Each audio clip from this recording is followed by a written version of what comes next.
Quo vadis universe? Which means, where are you going, universe? It's a commonly asked question by many. We have known already how our universe possibly began, but out of curiosity, we also wanted to know the fate of everything, on how it will end. So our lesson for this time will talk about the 3 possible scenarios predicted by scientists on how our universe will end. At the end of this lesson, you should be able to compare and contrast the Big Crunch, Big Freeze, and the Big Rip. Now let's start with the Big Crunch. Just like many others, it is based on Einstein's theory of general relativity. That is, if the Big Bang describes how the universe most possibly began, the Big Crunch describes how it will end as a consequence of that beginning. It tells us that the universe's expansion will not continue forever. Instead, at a certain point in time, it will collapse into itself, pulling everything with it, until it eventually turns into biggest black hole ever. Well, we all know how everything is squeezed when in that hole.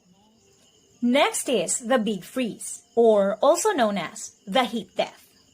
It is a direct consequence of an ever-expanding universe. The most telling evidences, such as those that indicate an increasing rate of expansion in regions farthest from us, support this theory.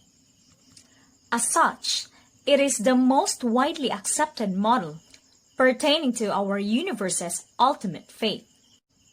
The term heat death comes from the idea that in an isolated system, the universe being a very big example, the entropy will continuously increase until it reaches a maximum value.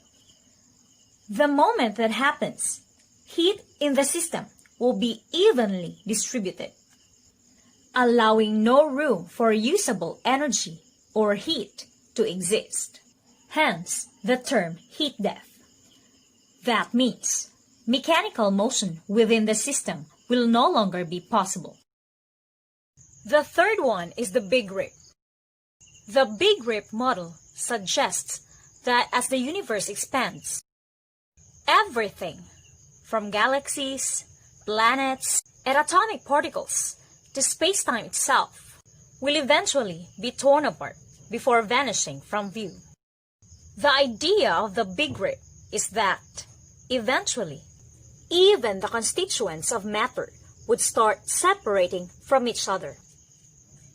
You'd be seeing all the atoms being ripped apart here.